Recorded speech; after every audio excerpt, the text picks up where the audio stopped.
when you talk about decision trees, we kind of have to first think about this idea of classification and regression. So we briefly discussed this idea last meeting, but does anyone want to kind of briefly just explain the difference in their own words? Like, so what's the difference between a classification and regression algorithm? So classification was like two different categories, and then regression was if it was continuous. Yeah, so classification is actually any number of categories, so it can be multi-class or just binary, and regression, like I said, is just continuous, so you can predict any value between whatever negative infinity and infinity. And this can be an integer, it can be a float, it can be basically any sort of continuous value. And decision trees fall under the decision analysis theory, which basically uses visual representations to visualize the decision making. So basically, when people start with machine learning, you usually start off with decision tree algorithms just because they're really easy to visualize and understand. And plus, you probably have seen them if you've programmed in like Java and you've looked at like binary trees and used algorithms like depth first search and whatnot. So they're just these sort of trees that you see that make a decision trees are pretty common in a lot of algorithms outside of machine learning. And decision trees actually aren't only limited for machine learning. They're actually utilized as a framework for a series of algorithms, which we'll describe in a second. But decision trees are also used outside of machine learning for a fair variety of tasks. So in essence, like the name suggests, you basically create a bunch of trees to represent a decision. So here we have a basic decision tree to the side. So when you start programming, right, like, so if you guys have taken like classes like CSP or whatnot, when we talked about conditional statements, right, we were able to represent conditional statements with these tree-like structures where we had a question or like a decision, and we could either answer yes or no, and based off that, we would keep going down until we reach some sort of outcome or final state. In this case, it's whether you survived or died. And decision trees are basically just this. It's a pretty simple idea to understand, but you can use this basic idea and come up with some pretty complex algorithms. So what exactly do decision tree algorithms do? Well, so the first thing and why they're actually so popular is that the importance of every single feature or variable that you have is very clear, and relationships between variables can be viewed very easily. And this makes sense, right? Because if you're able to model everything in this sort of tree-like structure, you're able to see how different variables are related to each other. For example, you can see that like understanding whether someone's male or female probably has the greatest impact on whether they die or survive, which is why it's like the most broad, I guess, classification. And these algorithms are usually referred to as CART, or classification and regression trees. And this is kind of the name you'll see in a lot of different frameworks, for example, like scikit-learn, and for example, in other programming languages such as R or such as R, or maybe even Weka if you've heard of that. But anyway, in the background of the algorithm, which basically means in the actual decision-making process itself, two things are mainly happening. First, features are chosen, and second, the conditions for splitting are determined. And what I mean by when I say conditions for splitting, I mean these kind of separations based on the answer to a question or based on a decision. So that's what I mean by conditions for splitting. So does anyone have any questions so far about these first two slides?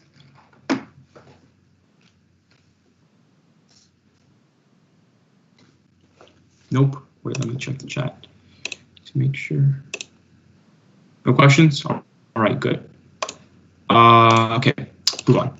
So now let's take a quick high-level overview of the entire decision tree creation process. So there are kind of two main steps involved here. So the first is called induction, and the second is called pruning.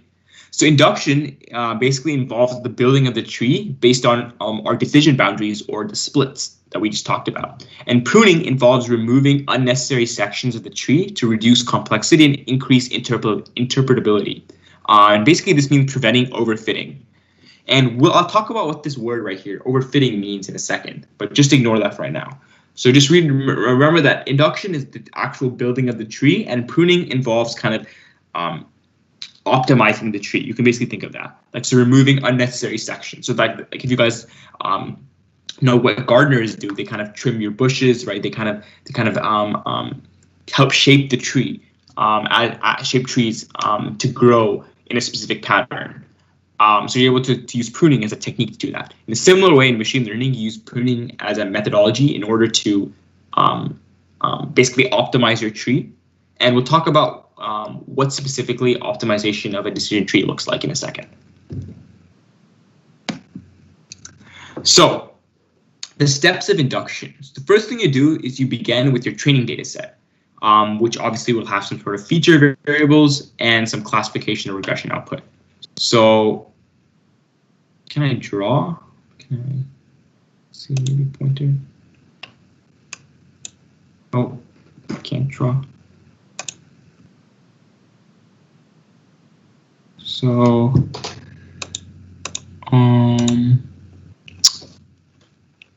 is there any way to draw on Teams? I don't know. Let's see.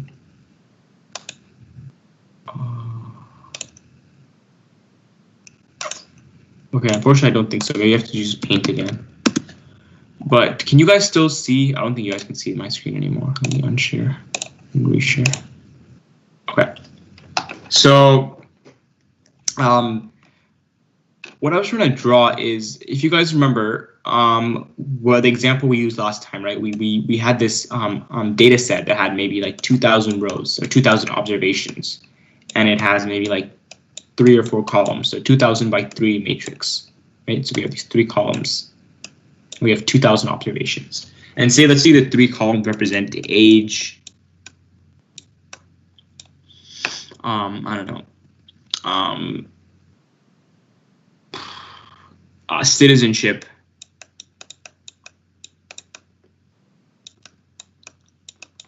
status, and then whether you've committed a crime or not. So crime, so have you committed any crimes in your life?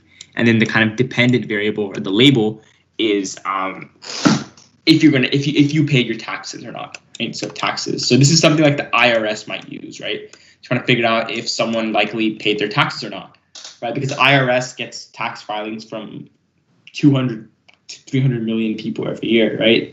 And you can't manually go through that because there's just too many. So you have to use an algorithm to basically, and they have algorithms which run these complex machine learning models to kind of figure out who to investigate further, so who to flag, and who to investigate further for tax fraud or tax evasion. So if you have this matrix right here, this would be considered like the training data set maybe. And you might have a separate matrix of maybe size, I don't know, 500 by 3, or technically 500 by 4. It should be 4. And this one would have the same categories. It'd have age, citizenship, crime, whether they had committed a crime, and whether they pay their taxes. And generally what you'll do is you train your machine learning model on the values in this matrix and test it on this one. So we briefly discussed this topic last time, but I just want to reiterate it because this is really important to understand when working with decision trees. All right. So going back to this. So the steps of induction or the building of your decision tree began with your training data set. And this should, like we talked about, should have feature variables and also classification or regression output, whether you're working with the classification or regression algorithm. And the second thing you do is you determine the best feature in the data set to split on. Okay, and I'll explain this more in the next slide. But basically, you determine this best feature using this calculation, essentially. And you basically split the data into subsets that contain the possible values for this best feature. And this splitting basically defines the node on a tree. And each node is basically just a splitting point based on a certain feature from our data. So this might be a little bit confusing to understand. But basically what I'm talking about is if you go back to this picture right here, right?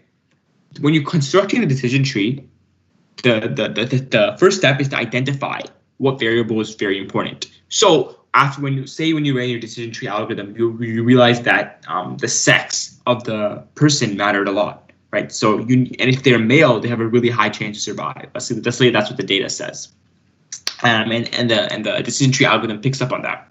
Then what will happen is it will first try to split by male, right? Well, whether the sex is male or not. And the reason why is because you want to split by the variable that gives you maximum separation, right? So you want to be able to maximally separate the classes or maximally distribute the regression values. So that's basically how that works. And so that's the next step. And the last step is to recursively generate new tree nodes by using the subset of data created from step 3. So basically, you're kind of constructing each kind of row of your tree as you move down. You start off with the first node, and once you figure out what variable that node represents, you move down. And you keep going down and down into your tree until you finally reach a point where you have optimized the algorithm and it has like maybe maximum accuracy and is performing really well while minimizing the number of splits/nodes that are in the tree. So basically, you want to be able to get the maximum accuracy and performance metrics while minimizing the size and depth of your tree. Any questions about induction or the 3 main steps of induction? So determining the best feature, then splitting the data based off that best feature, and then recursively just doing that again and again until you end up with a tree that's optimized. Okay, cool. So now let's quickly discuss ways to determine what the best feature to split on is. And remember, feature just equals variable. Okay, that's just how you should think about it. Feature equals variable, but you'll hear the word feature a lot in machine learning. So we can do this by kind of defining the sort of error that is associated with each feature. So the most basic of these ideas, for regression at least, is for every observation in that data set, we take the sum, for each observation in the data set, we figure out what the true value of the observation is minus what our algorithm predicts. Okay? And we square that. And then we take the sum of all those errors, basically. So let me explain this in clearer terms. So when you have a classification algorithm, for example, right? And you see you have 2 classes. Either someone survived or someone didn't, and there were a bunch of variables predicting survival. Well, you use a decision tree. You'll basically Y would be the true label, whether that person or that observation survived or not. So maybe it'd be either 0 for dead and 1 for survival, something like that. And say for a certain person, the label says that they survived, right? Well, and the decision tree algorithm that you have trained, or you're in the process of training, says that it believes that the person died. So it predicted a score of 0. Well, then you'd see a high error, right? Because the difference between Y minus Y hat would be a lot, because it's basically predicting the opposite class. But you might be wondering, won't this sigma sum always either be 1 or 0, right? Like, because you might think that Y hat would either be only 0 or only 1. Well, even when you're doing classification and regression algorithms, both of them, the decision tree would basically what it's doing is it even though you're working with categories, it's assigning a probability or kind of a guess that its answer is actually correct, that the decision tree's kind of guess or inference is correct. So if you look back here, you see these percentages next to these values. Well, since there are only two outputs, right? Either died or survived, and we're saying that died equals 0 and survival equals 1. If the decision tree predicts with a probability above 0.5, we just assume that equals survival. And if it's below 0.5, we assume they died. So for this case, the algorithm predicted that up 0.17. Because remember, the algorithm is just a bunch of math. So the output you're going to get is a numerical output. So the decision tree is going to predict that anyone who comes to this branch, basically, so if they're male and the age is over 9.5, that they died. And it turns out that there's this specific leaf. This is called a leaf, but this specific leaf is 61% accurate. And if you look over here, the algorithm predicted a value of 0.73. And it turns out that this leaf is 36% accurate. And basically what a leaf is basically any node that doesn't have any children, or basically any arrows coming out of it. So in this tree, this one, this one, this one, and this one would all be leaves, because you don't have any more arrows or children that come out of it. Okay, so that's that. So basically, it's not technically predicting zeros and ones. It's more so predicting values between 0 and 1. And what we get as an output is if the value is over 0.5, we consider that they survived, and if it's below 0.5, we say that they died. Even so, but this error is going to be calculated with those raw values of whatever the algorithm predicts between 0 and 1. So that's how that works.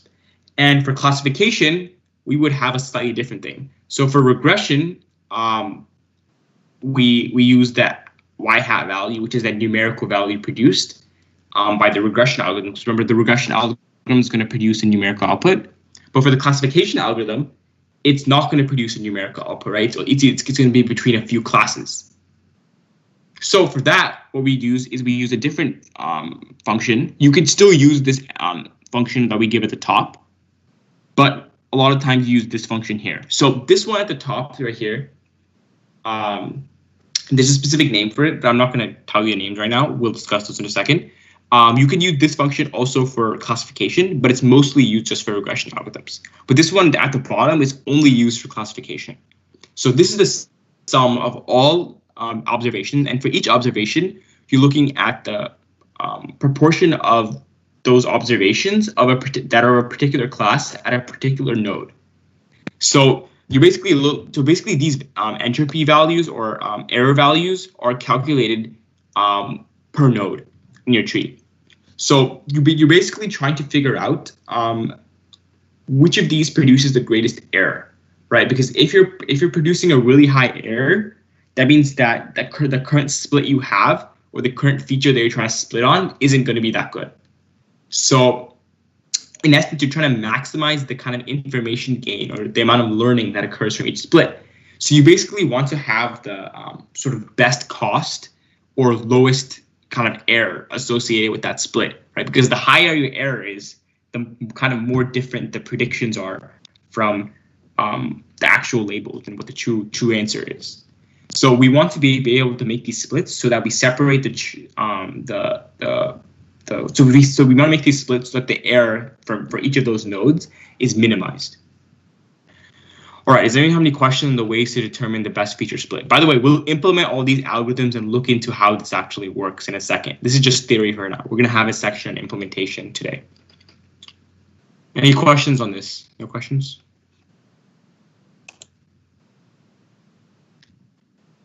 I can't really see the chat, so if you have a question, just unmute, because it's kind of hard for me to keep going back and forth. But anyway, so next we'll quickly talk about pruning. So with pruning, because of our penalty or error functions, they usually actually favor minimizing the number of instances per node. And when I mean instances, it's basically just a number of children that a single node has. So for example, this node right here has 2 children, right? And this one right here also has 2 children, but this one over here only has 1, right? Right. So actually, no, this one has 0. Nothing's coming out of it. But this top one has 2. This one has 2. This one has 2. So actually, all of them have 2. But in general, you can have a lot of instances. Like theoretically, you could have a split here that maybe split. You could have a node here that maybe split into 5 or 6 different outcomes, and those would be 5 or 6 different instances. So basically, you are trying to minimize the number of instances per node. So you end up basically with redundant splits, right? Because you're trying to minimize the number of instances, you're going to have to split more in order to kind of cover all the possible outcomes. And pruning is basically a methodology that's used to remove some of those unimportant splits. And highly effective pruning methods involve a leave one out method. And basically what a leave one out method, it's basically saying that, let's say we removed this node, right, from the prediction algorithm or the classification or regression algorithm. What's going to be the effect of that on the tree and the entire tree? So we're going to say, okay, let's take out this specific node, and now let's calculate the error of our prediction based on just the rest of the tree. And if you have a huge if taking out that feature or variable has a huge effect on the cost of the entire algorithm, then we know that feature is very important, and it's very important to keep there. But if the change is not negligible or it's not very significant, you might be able to remove that node or that split. So that's what leave one out means. All right, so Quickly, I'll talk about a few parameters that you can use with scikit-learn, which is the primary kind of framework we'll be looking at, because it's really easy to implement, and implementing decision trees with scikit-learn is just pretty standard.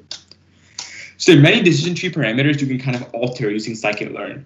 So the first is max depth, and this is basically the max depth of the tree, and this basically just equals the number of kind of rows that you have. So if you have like one parent or the top node, and then you have that split into two, you're kind of having a depth of like two, right? Two kind of rows. But as you keep going down, you're going to have more and more rows.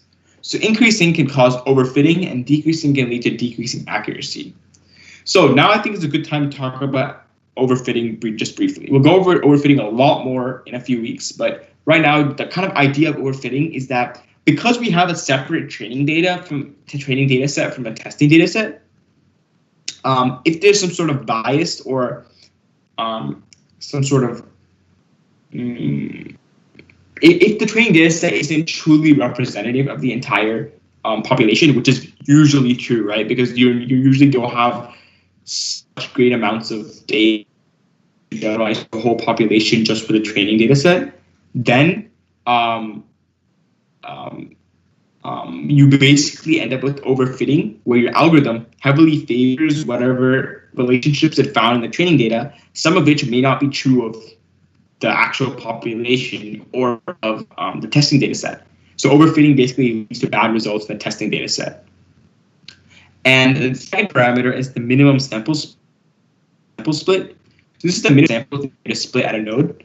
And this is also an important parameter to kind of pass, because this allows you to control for how many kind of splits you want to have, right? Because if you make the minimum number of splits needed to split a node very high, you'll have fewer splits overall, right? Because you need to have more kind of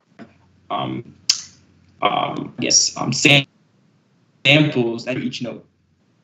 And max features, spelled correctly, is the maximum number of features. You might only want to consider like 20 of them. So you can set max features equal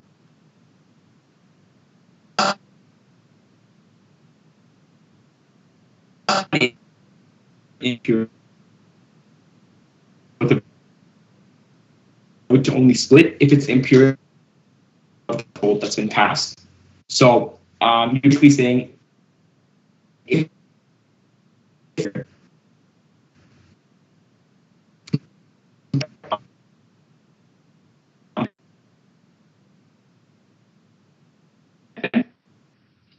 but if it's not above that threshold, we won't implement decision tree from scratch and with scikit-learn.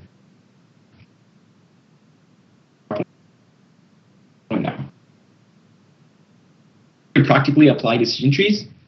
So you should always use decision trees if you want interpretability in your model. So you want to be able to kind of understand what the algorithm is thinking is, which neural networks, for example, you can't really figure out specifically what the network is most of the time. There are a few methods to understand what the neural network is thinking, but in general, decision trees provide for a lot more interpretability.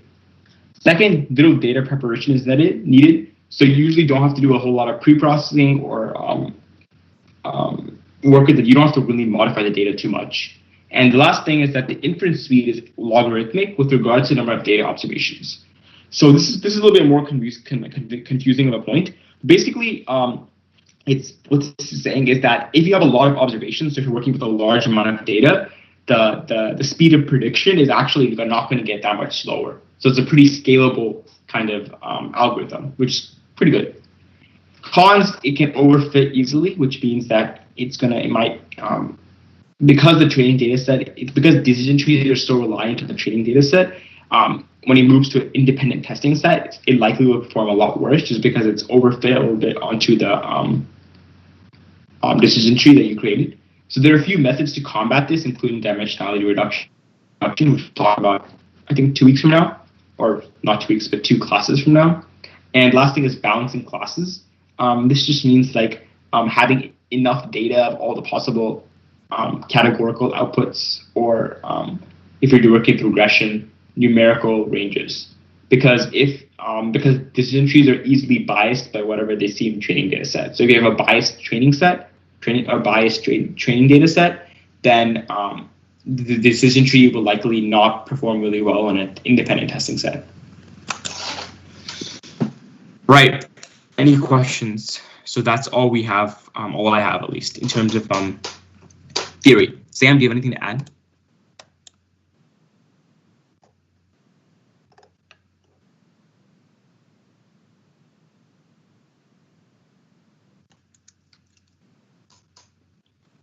Okay, I don't think Sam probably has anything to add.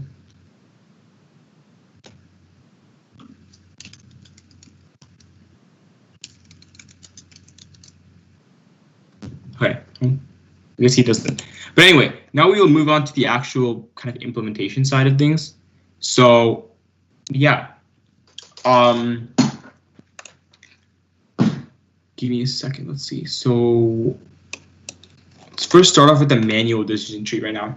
So, you guys can still see my screen, right? Okay, you can. So, right now I have the Colab open, which basically is just this Jupyter notebook, but instead it's through Google, so it's online. So you can share this notebook really easily with your friends by clicking share instead of having to download it and then send it to your friends. So, yeah, that's all. So yeah, you can also work with Colab if you don't like Jupyter Notebook. But anyway, the general idea behind decision trees is to find the split that can separate the data into targeted groups. For example, if you have the following data, x 5 y0, x5 y0, x5 y0, x10 y1, x10 y1, x10 y1. Well, it's pretty obvious to tell that when y is 0, x is going to be 5, and if y is 1, then x is going to be 10. But this may be a faulty generalization, right? We don't know. Maybe there's a missing data point that we'll see in the testing data set that might be like x is 5, but y is 1. But based on the training data set, this is the relationship we see, right? So this is called it's what we call the perfect split, right? And in reality, in most cases, you won't ever see a perfect split, just because it's really hard to model a lot of real world phenomena. So kind of a sequential series of splits generally will have to be performed in order to group data. And in order to make sure that results can kind of agree with each other within a group. So there's a specific data set called Iris, which is available in Python, and it's available through scikit-learn, like I mentioned. Remember, scikit-learn is a library just like pandas and NumPy, so you can import it. And basically, you can create these graphical representations of trees, which basically show you what the model is thinking, or what the decision tree model is thinking in order to split. So here, these are the following conditions that have to be met in order to move to the true column. Right, so if petal length in centimeters is less than 2.45, the entropy equals 1.585, the samples equals 150, and the value of those is this, and the class of the flower, because Iris data set is a flower data set, is Setosa, then you're able to move down to the true column. So each box is basically a split that separates data into two groups. For example, the first split, petal length less than 2.45, divides the data into one group with 50 data points and another group with 100, right? So we can see 100 samples and 50 samples. And all 50 in the first group will have petal length less than 2.45, and the rest will have petal length greater than 2.45.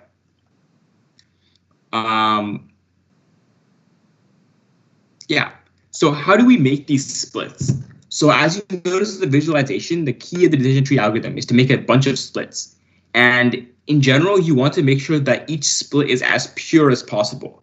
Basically, what that means is that you want the separation to be maximum as possible with regards to the different categories or with regards to different values they're using. So let's look at the data down here. We have these two circles which hold a bunch of points. So in class 1, we have 1, 2, 3, 4, 5, 6, 7, 8, 9, 10, 11, 12, 13 red circles, and 1, 2, 3, 4 green diamonds. And here we have 1, 2, 3, 4, 5, 6, 7, 8, 9, 10, 11, 12 red circles and one green square, or one square. So in the entropy for the first group, so by the way, entropy is one of these functions. So it's not the function we talked about in the PowerPoint, but it's another error function. There are many error functions, by the way. It's not just the ones. It's not just the ones we talked about in the PowerPoint. There's a lot more. So this specific one uses a logarithmic scale. It's called the entropy, and it's basically a measure of error. So in this case, we take the negative log base 2 of the number of samples for a specific class over the total number of samples, and then we subtract it from the log base 2 of the number of incorrect samples, or the non-dominant, divided by the total number of samples, and we get this entropy value.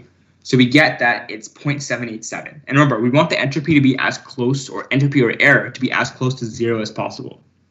In this case, we use negative log base 2 of 1 over 13 minus log base 2 of 12 over 13 equals 0.391. And so the entropy of the split will be the sum of these two classes, right? Because the split we made separated the data into these two groups. So we're trying to figure out what the entropy of that split is. So we figure out for each of these classes what the entropy is and then sum it.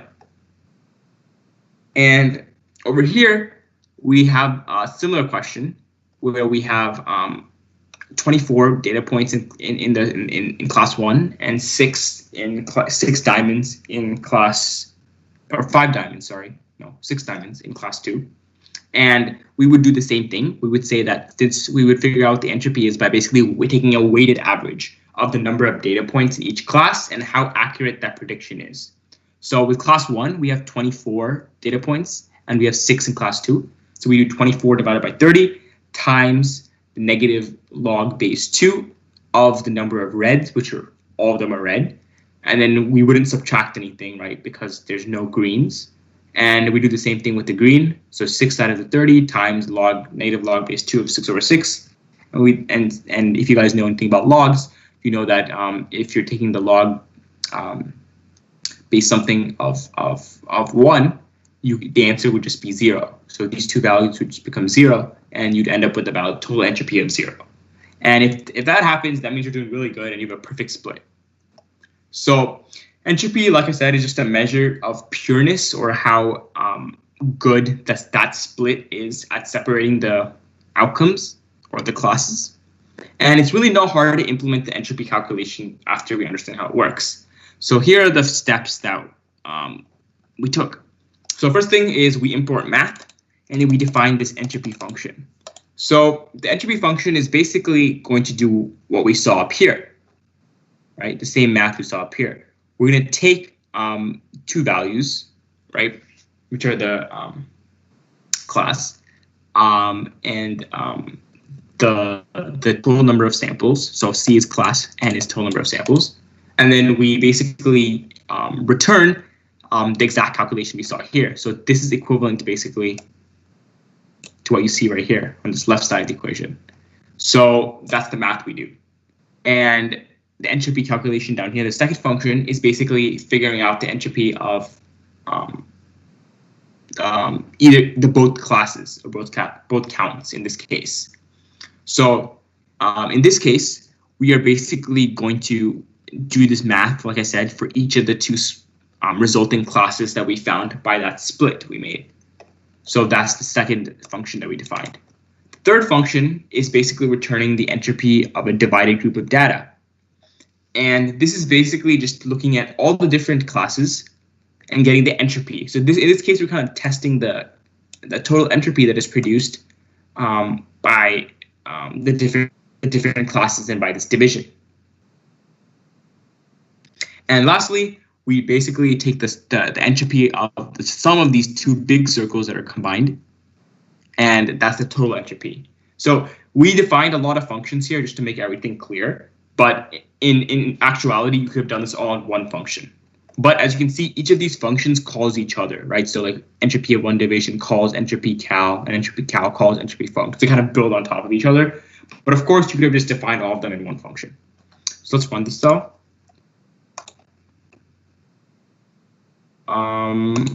And cool. So so now we have kind of gotten all our functions ready. So now we're able to call the get entropy function on any given split and figure out what the entropy of that split is.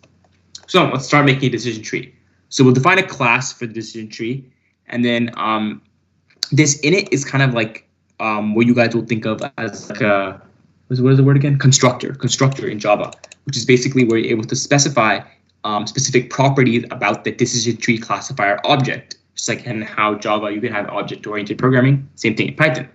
So we define initially, at least, the depth of the decision tree to be 0, and the max depth equal to the max depth parameter. So let's run that.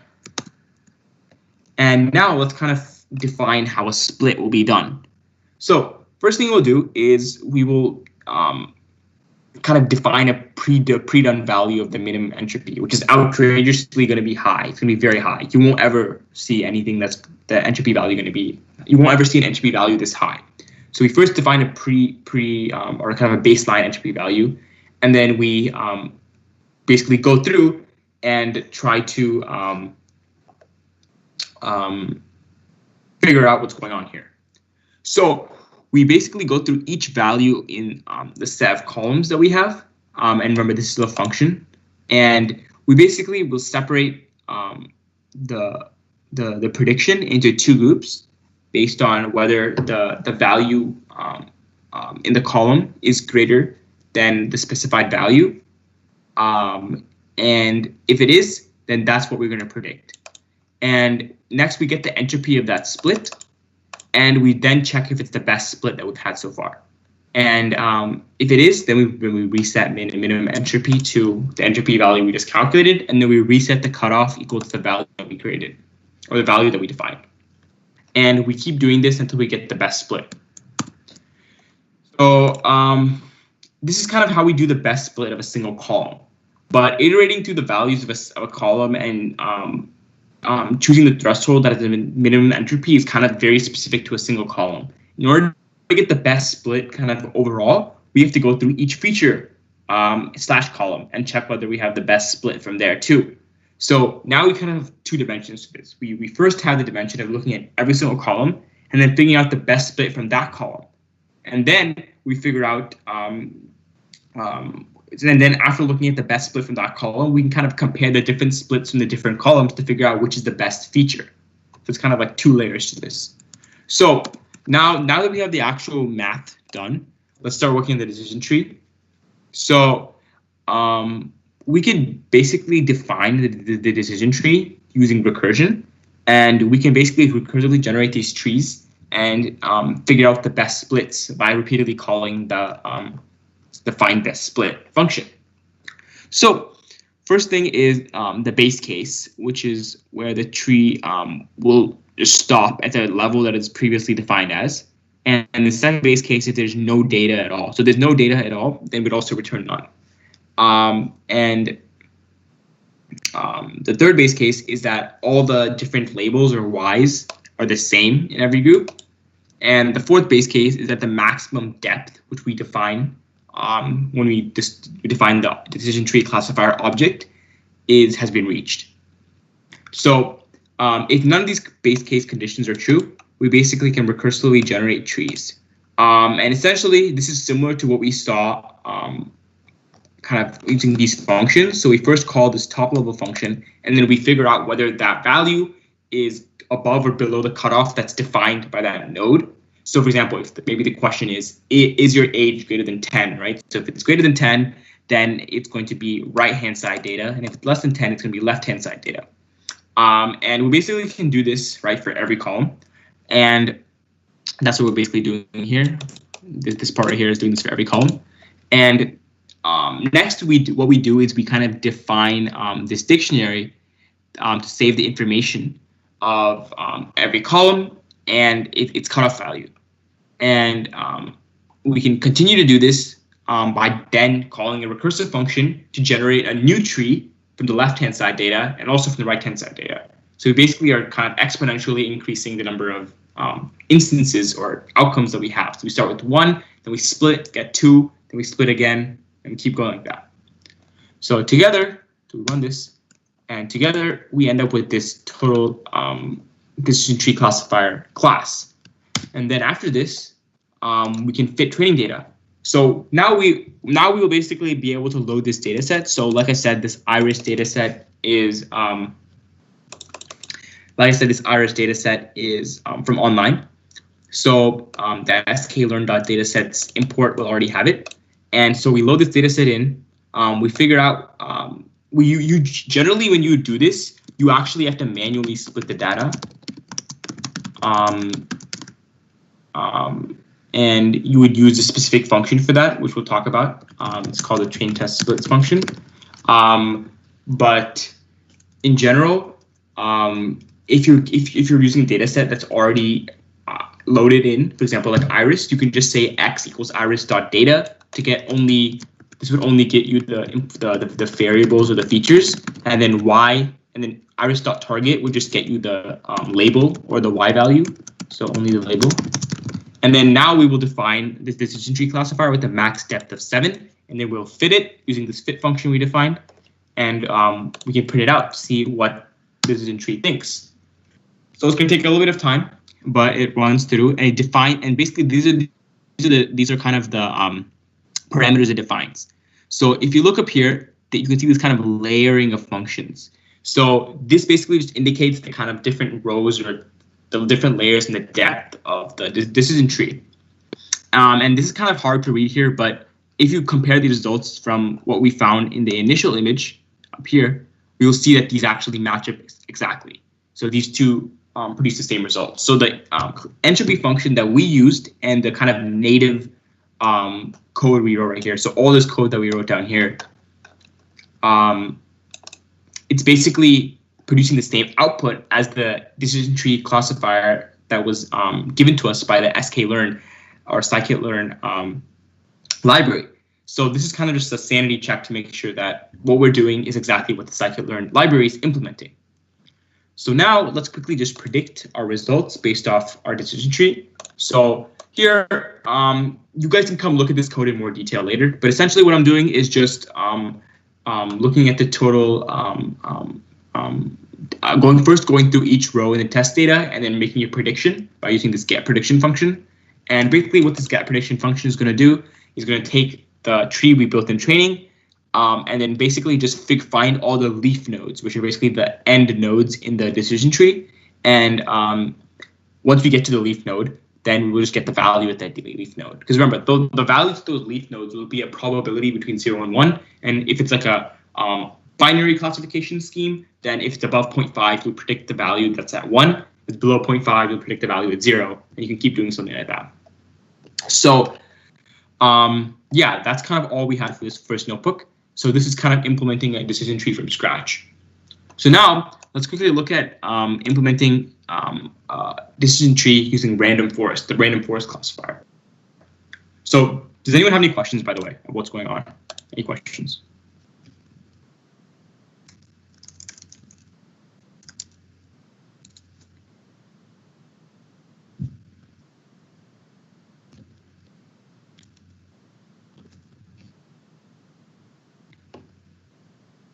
Any questions? No questions? Okay, sounds good. All right, so now we will quickly talk about what's the practical implementation of this stuff. So obviously no one's re-implementing libraries that have already been made, right? So like if I wanted to have this data set, I wanted to run a decision tree, no one would actually go through and code all the math that I just talked about. It's kind of all the stuff that's kind of under the hood of the library that you're just going to be using. So one of the main algorithms that is used with scikit-learn in order to build a decision tree is the random forest algorithm. So this is a model that's made of a bunch of decision trees, basically. So rather than just simply averaging the prediction of a bunch of trees, this model kind of uses two different concepts to do that. So essentially, like the name suggests, random forest is just a bunch of decision trees put together. And you might be wondering, why don't we just use one decision tree? Because it seems like it's really good at what it's doing. But remember that a tree is going to be doing very good in the training data. But once we move to testing data, we will see the generalization potential of the model decrease. But if we're able to, but because of that, the model is going to be very rigid if you just have a single decision tree. But once we start to add in more trees and have a kind of this whole forest per se of trees, or the metaphorical forest, then we basically are able to kind of account for the high bias and variance that each tree may have, because we're kind of able to cancel it out by just having a lot of trees. So we're kind of able to eliminate that bias and variance and able to improve the generalizability of the model. So that's kind of what random forest is, a bunch of decision trees put together. So when training, each tree in the random forest basically samples from a bunch of data points. So and these samples are drawn with replacement using a technique called bootstrapping, which is basically just random sampling with replacement. Some samples may be seen multiple times in a single tree. And basically each tree at test time, predictions are made by each tree, right? So each tree would make predictions in the testing data set, and then our kind of final accuracy, our final prediction potential will be taken as the average of all these different trees. And because we're able to average a bunch of these trees, we're able to kind of decrease the bias that any given tree has and improve the accuracy. So the other concept that I want to quickly go over in random forest is that only a subset of features are actually considered for splitting each node in a decision tree. The reason why is because if you think about it, right, if you have like a lot of features, right, maybe 500 features or something, or variables in your training data set, and you have like a lot of trees you also want to use, it's going to be very computationally intensive, and it's not going to be able to be run effectively. It's going to use a lot of memory and a lot of CPU power. So generally, you basically only will use a subset of the features that you start off with. So basically what this means is that you'll have an additional algorithm to kind of identify the most important features between the columns before you create the decision tree. So yeah, that's kind of what random forest is. Anyone have any questions about what random forest is? I think I'm kind of going through this really fast just because we're running a bit late on time. So any questions about random forest?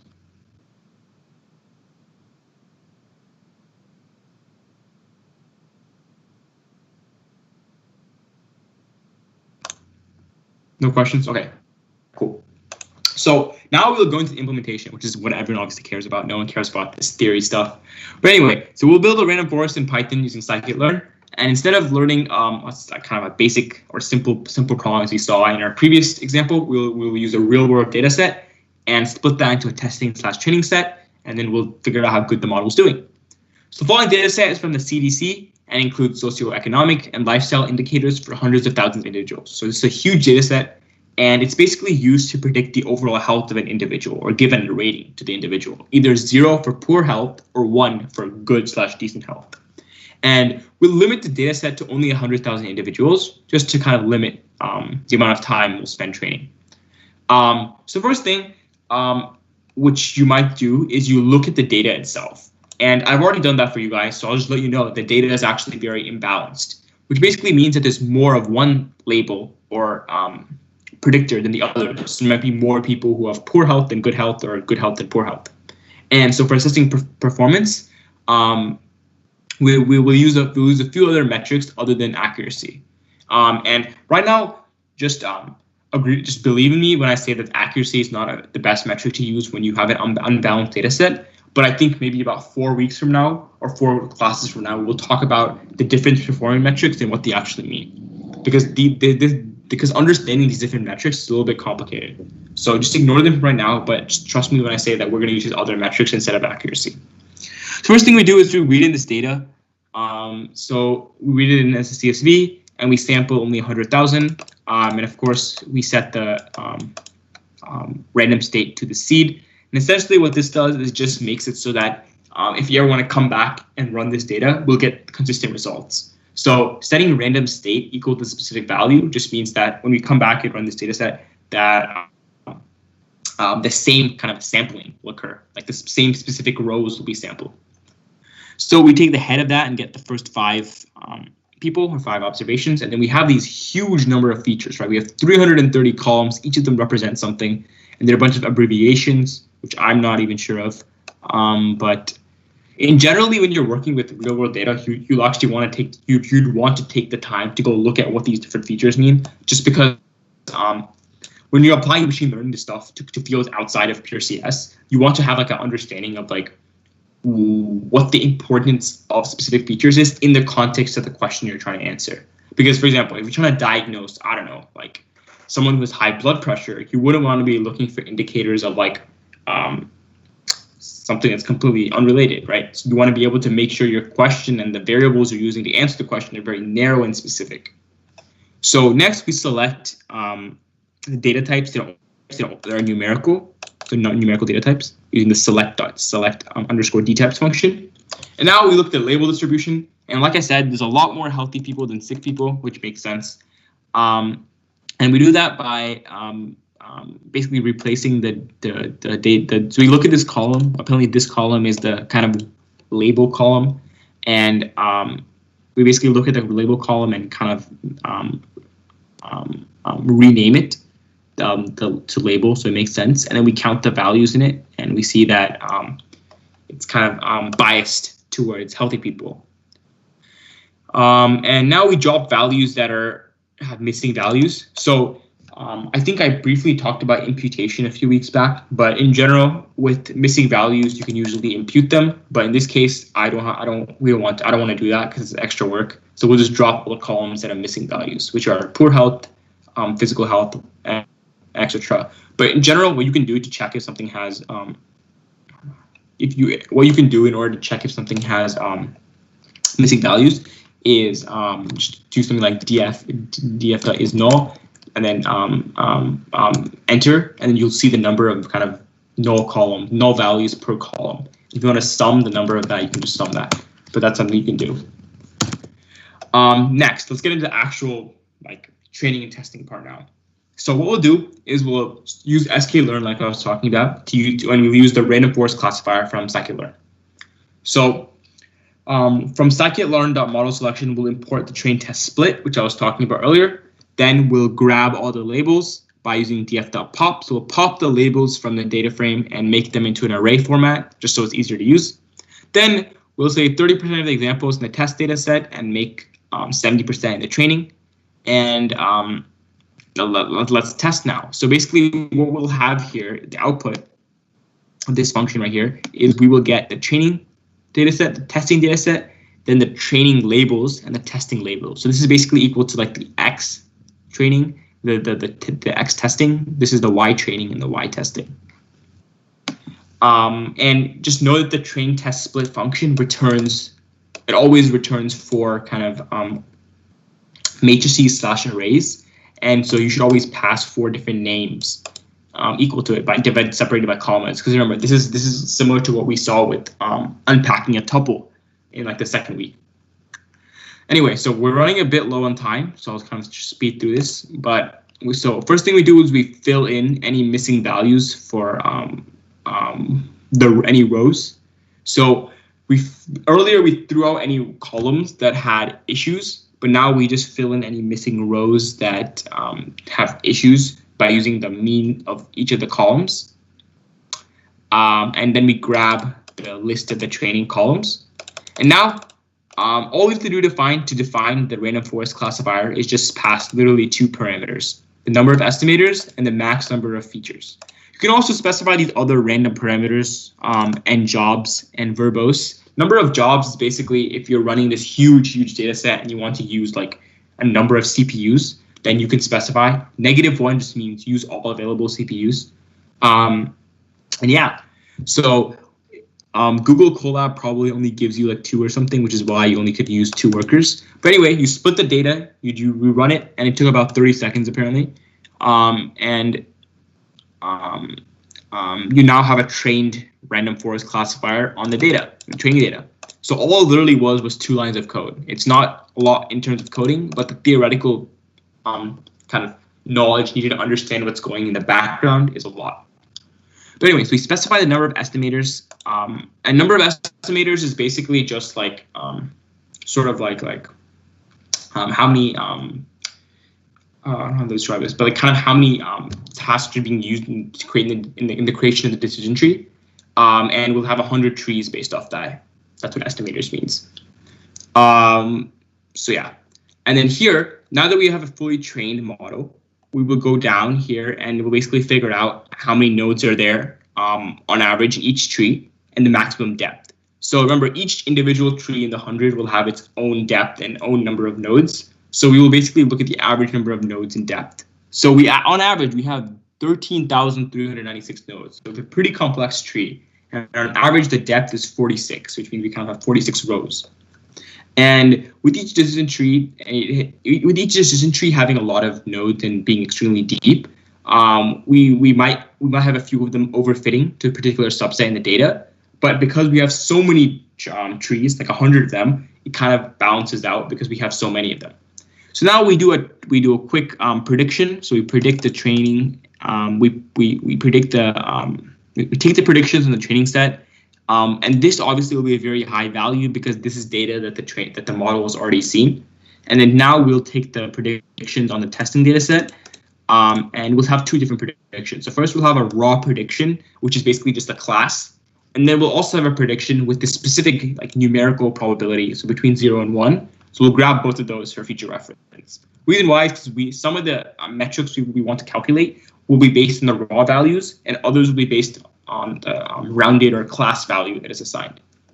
So here, I don't want to go through all of this, but just know that there's a bunch of different functions like precision score, recall score, a bunch of different metrics. And you can use all of these metrics to basically figure out how good the model is. And if you go through everything, you'll notice that the model is doing okay, and the ROC curve is decent. So the recall baseline is 1 on the training, and on the testing it's 0.96, which is pretty good. Precision is pretty high too. And just know that these values are good. I'll explain what recall, precision, and everything else is later. But for right now, just know that the model did pretty good. So yeah. And lastly, what's probably the most important question is what features or variables are actually the most important? Well, it turns out that these are the list of the top variables, and we can assign an importance to them based on the feature importances given by the random forest model. And this is just based off which minimize the entropy or the function the most. One thing I want to point out is if you scroll up, you can see that the criterion used to split is using this thing called Gini, and it's probably the most important thing for most commonly used algorithm for decision tree learning. And it's basically known as Gini impurity. And this is basically the value we saw in the PowerPoint that was like P sub k times 1 minus P or P sub k, where P sub k represents a total percentage of characteristics or instances or observations that are of a specific class or of class K.